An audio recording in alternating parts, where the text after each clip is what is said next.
Émilie Bernier-O'Donnell a séduit les investisseurs de Qui veut être mon associé? Avec sa Detective Box. La chef d'entreprise nous révèle où elle en est aujourd'hui avec ses 3 nouveaux partenaires.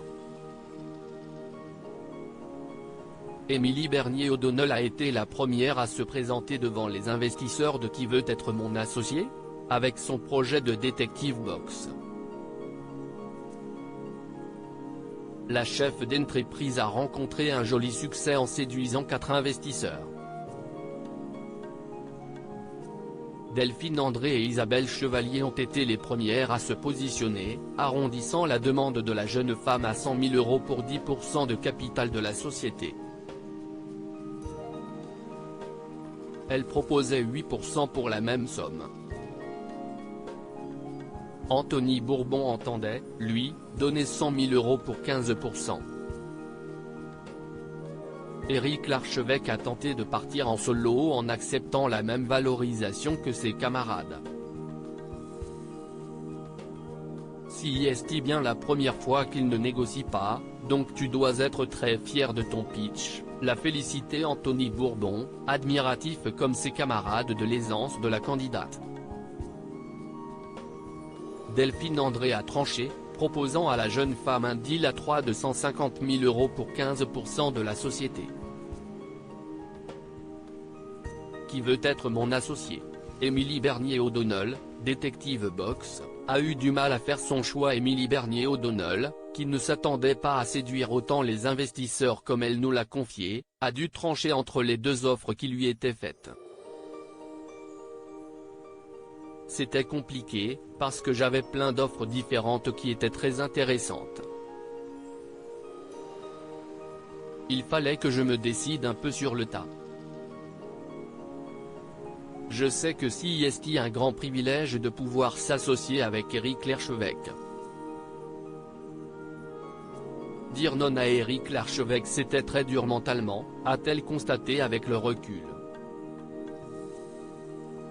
Mais elle a aussi été ravie de voir Anthony Bourbon, avec qui elle souhaitait travailler, la rejoindre.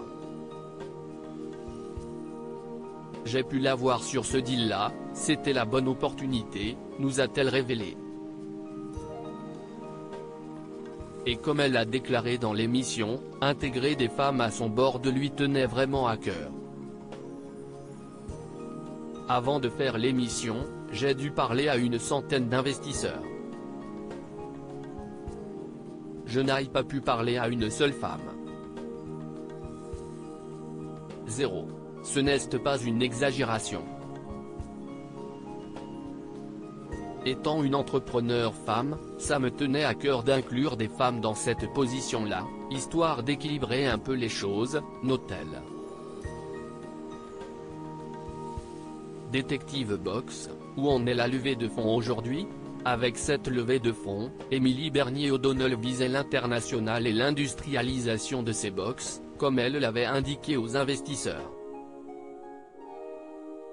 J'ai déjà dans ma tête, un pied en Grande-Bretagne pour 2023, j'ai aussi un pied en Allemagne et je pense aussi aux États-Unis derrière, car ils n'ont aucun concurrent sérieux pour le moment, leur avait-elle déclaré.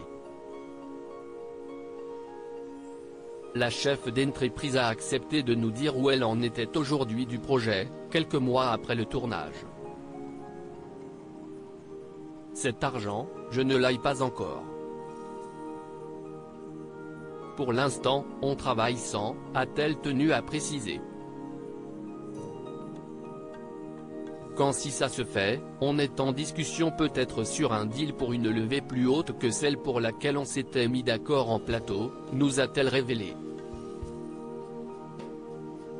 Le succès de son projet n'y est pas pour rien. Vu qu'on a fait une très belle saison de Noël sans la levée de Qui veut être mon associé? Là on a fait de très beaux chiffres sans cette levée, donc on pense à lever plus, se justifie-t-elle. Ses objectifs restent les mêmes avec l'argent réuni, il permettra un changement d'échelle, recrutement et passage à l'international. À lire aussi Qui veut être mon associé, où est tournée l'émission de M6,